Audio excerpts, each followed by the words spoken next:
friends, Heidi here from Rain Country. God is good all the time. And I'm here for another frequently asked question, and that is in regards to the many times people have heard me say, I am just done with FoodSaver. Now keep in mind that is just the FoodSaver machines, not the FoodSaver company as a whole.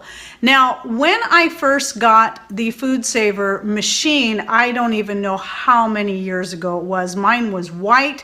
I don't even know how many different styles there were out back then, but I loved it. And I was vacuum sealing meats and vegetables and fruits and all kinds of stuff to put away in my freezer. And I thought it was great until after 3 years when it just quit working. It just would not suction down the bags, would not seal the bags.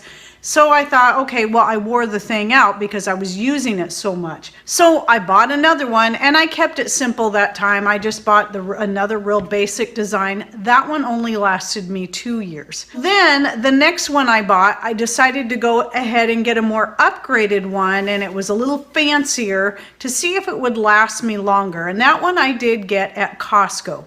That particular one had the sensor in it. That's where you stick the bag in there, it senses the bag, and then immediately will start sucking it down. Well, that was great for 2 years. And then what happened was the sensor in it quit working. It wouldn't sense the bag. It would keep reading as the tray was full, even though I had everything cleaned up, even though I went in there and cleaned all the contacts and various parts on the machine, it wouldn't work. So in the trash it went.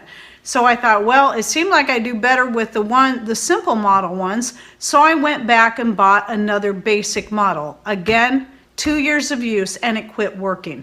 Now, I did hang on to it for a little bit longer just in case. And yes, I do know that in some cases what simply needs to be done is you just need to replace the liner part in there. It's kind of like a foam rubber that's inside the machine, so it's properly pulling the oxygen out of the bags or out of the jars, as the case may be. Sometimes it's simply those things break down and you can replace those. Well, I tried that. It helped for a little while on one of the machines, but it didn't last long. When Patrick made the vacuum chamber that we sell on our store, I did actually pull that out to see how it would work. At least it wasn't sealing bags anymore, but at least to see if I could get it to work with the vacuum chamber, and was surprised to find I'd already actually thrown it in the garbage by this point. But thankfully it was still out there because we don't have to go to the dump that often. And so I pulled it out and hooked it up, and sure enough, it actually worked. And I was able to seal jars using the FoodSaver machine along with the vacuum chamber. But that didn't last long before it quit doing that as well. And so I couldn't seal jars, whether it be directly with their own attachments. I couldn't vacuum or seal the bags because the sealer part wasn't working either. And I couldn't even use it on the chamber anymore either, which was fine with me. So I decided after that, well, I'm just done, because a few years back I decided I didn't want to invest in any more plastic bags anyway for the FoodSaver machine, since I'm trying to, when it comes to food storage, I'm trying to switch everything over to glass or some other means of storing. So I really don't need to do the bags anymore. Their jar attachments are wonderful. I highly recommend them. However, the regular mouth one can be a little bit problematic, especially if you're still using it with the FoodSaver machine. That was the one thing, even when my FoodSaver machines were working fine, when it came to using the regular mouth jar sealer, I would probably get 1 in every 3 jars to actually seal, and it took a lot of fuss and even having to heat up the lids, and sometimes that still didn't work to get the things to seal. But when I switched to using the brake bleeder pump with the FoodSaver tops, I stopped having problems with them sealing. Now, there are ways around that to get it to work, even if you're using it with your FoodSaver machine. And people had a lot of different ideas, and that is when you're doing the regular mouth, simply take your lid. Now, this is not sealed because I'm not done filling it. You have your lid on here. Then you can take a second regular mouth lid. And this is what I learned since shooting the video on some of the problems with the jar sealers, is that they will invert the lid, the second lid, or they'll punch a hole in that top lid and keep that lid specifically for using with sealing, and then they put that on top. Anything that will prevent that top lid from actually sealing to the bottom lid. You don't want that to happen, otherwise you're wasting lids that way, like I did in that one video, because people said they used 2 lids. They didn't tell me how, so I just stacked them, and then they vacuum sealed together, and I couldn't get them apart. Either having a hole punched in, turning it upside down, or some people even said putting a layer of something in between the 2 lids. There's several different ways. Now, they found that what that did was that helped add the extra pressure needed to make this work. And I think part of that has to do with the same reason why the inside of the FoodSaver attachment, this thing, comes off most of the time when you go to use it, and then you take it off. The little silicone piece on the inside will come out, and it doesn't do that on the wide mouth, but for some reason does it on that. It happens to everyone. And one thing you got to make sure is that when you put it back in, you put it with the opening of this little gasket here facing out towards you when you put it in, not the other way around, or it won't work. And then the other video I'll link to down below is some of the problems people had getting to the brake bleeder pump to work properly.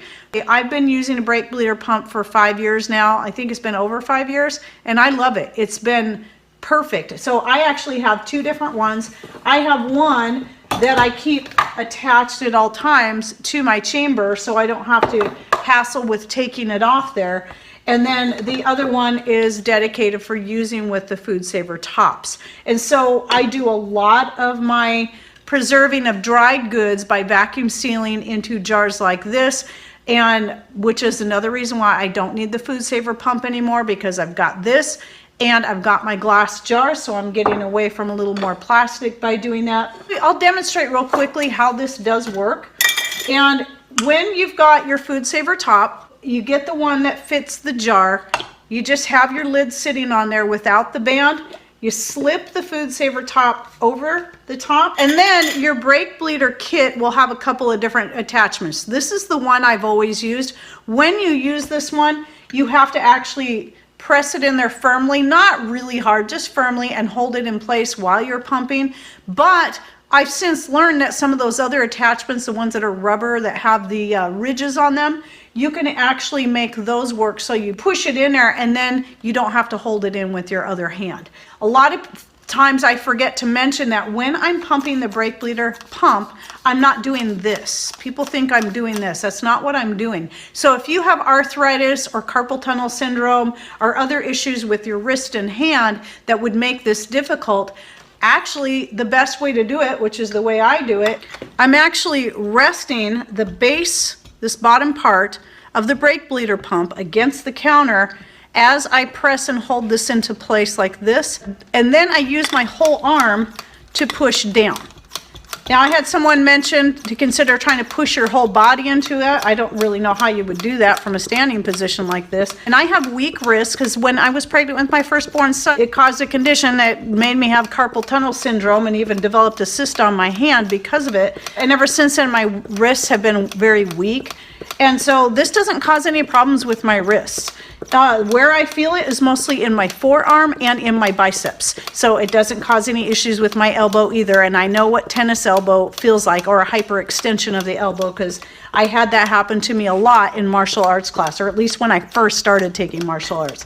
So then when you're pumping, I just keep going until, you heard that tink there? I just keep going until the needle stops moving. In most cases, you're going to go up to at least, if you're looking at the top or outside numbers, to where it says 15, and if you're looking at the bottom or inside numbers, it'll say 400, and I usually try to go past that. And then at that point, your jar should be sealed. See that? I can pick it up by the lid. It's not coming off. That means it is sealed. And then I put my band on.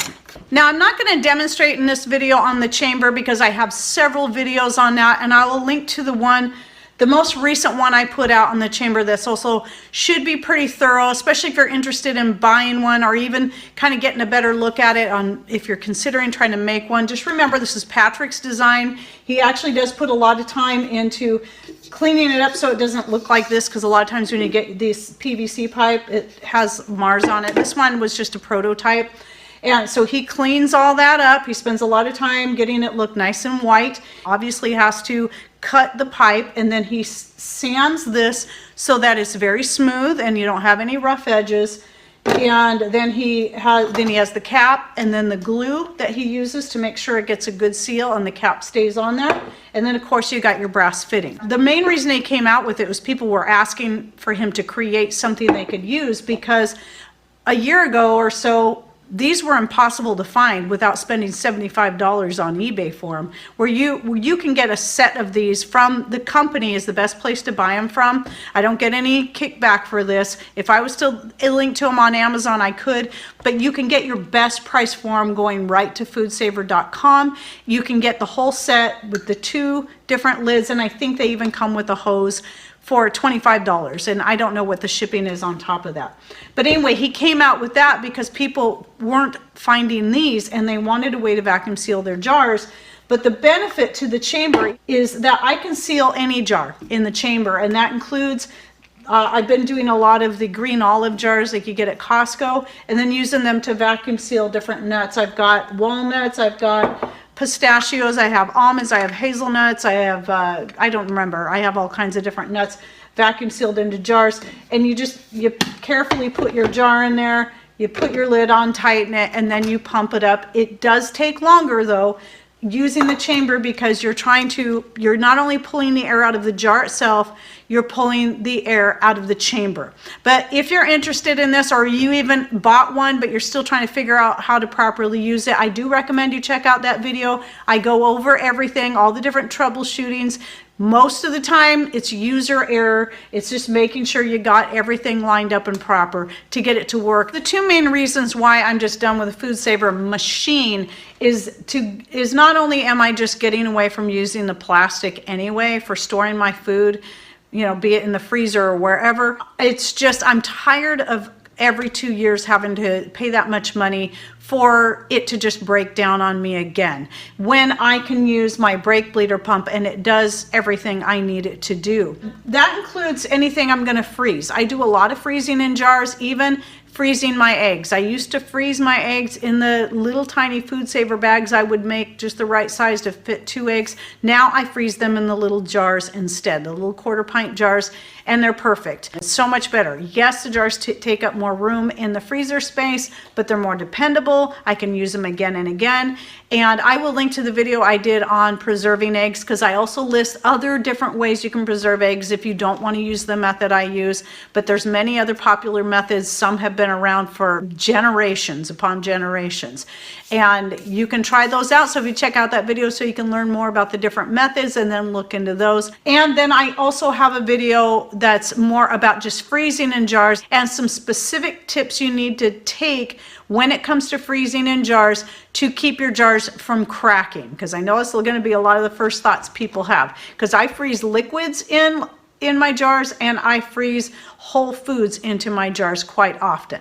And by the way, I know that there's some people out there that have bought a FoodSaver machine and it's been a real workhorse for them, because whatever model they got or whatever it is they're doing in particular, it serves them great. So I don't want to slam FoodSaver altogether, but for my own personal uses, I'm just done with the machine. That does not mean you shouldn't look into investing into one yourself. Just make sure you read the reviews and consider how you plan on using it. You want to make sure it's something that's going to last for a while and have the power. So some of the bigger models, they have more industrial models, are better, they have a stronger vacuum, and so they're going to work better for something like the vacuum chamber or anything like that you want to use it on. All right, well, I hope you enjoyed this video. Thanks for watching. Take care, and God bless.